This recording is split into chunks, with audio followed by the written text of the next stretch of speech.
Welcome to Panther Sports Talk. We're inside the UNI hitting facility with head coach Ryan Jacobs, and Panthers had another good year. Second place in the regular season, second place at the conference tournament. As you reflect on a season that ended so recently, where does your mind go? Well, I think I'm a competitor, so it's never good enough. Even when we've, won the regular season and had unbelievable seasons from a statistical standpoint, there's always something you want to be able to do better. But that's what motivates us going into next year. We've got coming off of the heels of a very successful year this year.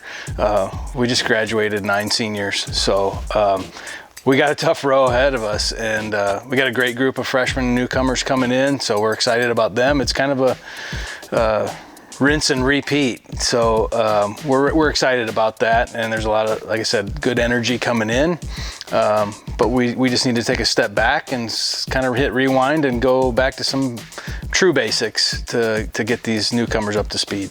Talk about that senior class, not only what they did this year, but the past couple of years for the program. Well, I would say this, I call them the COVID seniors, the kids that got the extra 5th year. Not only did they take advantage of that from an athletic standpoint, most of them have either a double major or a master's degree. Wow. And they took full advantage of that opportunity. I told them today, I said, I feel like you guys all need to get a COVID tattoo just to remind you of how much you took advantage of that opportunity that was given to you that nobody else has ever gotten before. And not only from an athletic standpoint, to be in so many successful moments from a softball standpoint, get that extra year to have another year of success, but academically, man, they hit it out of the ballpark. That's awesome. Well, you kicked off the season February 9th, 10th, and 11th at the Doc Alverson Unidome Classic, and then you're on the road till early April. Just talk about that non-conference portion of your schedule. Some huge wins over Power 5 schools, nationally ranked team. How would you evaluate the start of the year, and did it get you prepared for league play? Absolutely. I think my theme for the year was checking boxes. Like, we have so many boxes to check. The first one was, all right, the last 3 years we've been really bad in the dome. So getting off to a good start in the dome, getting some wins under our belt. And so we did. But we stubbed our toe on the last day and had a really disappointing loss where we just didn't perform well. So then it was, all right, now we got to check that box to finish. It took us a while, but we finally got a win on a Sunday and things like that. But competitively, it put us in a different category playing against those big ranked teams. Road Warriors for all of February, March. How did you see your team handle that? Because you talk about the student athletes part of that as well. Not an easy task. It's really not, but it's just something that goes along with our program. Like, it's embedded in our program because we have to. There's no other option. You can't go down the road an hour or two and play a game in February. You've got to hit the road. And so we know right from the start, we're going to be on the road for 5 weeks.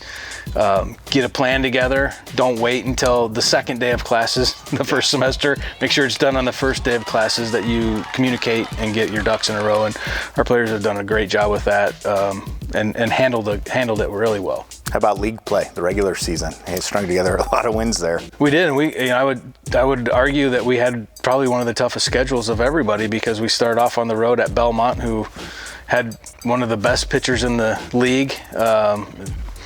Then we go to Southern Illinois, who obviously was the conference champ, yep. And we take 2 out of 3 at both places. And we start the year off at the 2 toughest places to play on the road and get series wins. And so, I think that pre-conference really set us up for that. Like, we weren't in pressure situations that we haven't already been in. We had proved to ourselves that we're good enough to win, but, losing that home series against Indiana State early in the year, not getting to play because of the weather. You didn't lose. Affected us. Yeah, not losing the games with L's, but not being able to play them because of weather really affected the win percentage at the end of the year. What about the postseason and just getting to that championship game? You jump out to the lead, just right in it to the very end. Man, I feel like they're going to rename the championship game. We've been there so often, and it's great. It's not easy to get there. No, it's not. So we don't ever want to take it for granted, but we definitely we have another box to check. Next year that box is still there, ready to be checked off, and it'll come when we least expect it. Like, we'll continue to get there, plug away. I know Coach Blaylock at Southern Illinois told me that they were there 10 times before they ever won it. So, coming from somebody like that who is my mentor, somebody I look up to and know that, seeing the success that Southern's having in the championship game against us the last few years, it's been, it's just something to it's just part of the process. So we got to keep going. We'll continue to recap the season right after this here on Panther Sports Talk. The Strategic Play of the Week, brought to you by Strategic Imaging, your one-stop shop for print marketing, signage, apparel, and promotional items.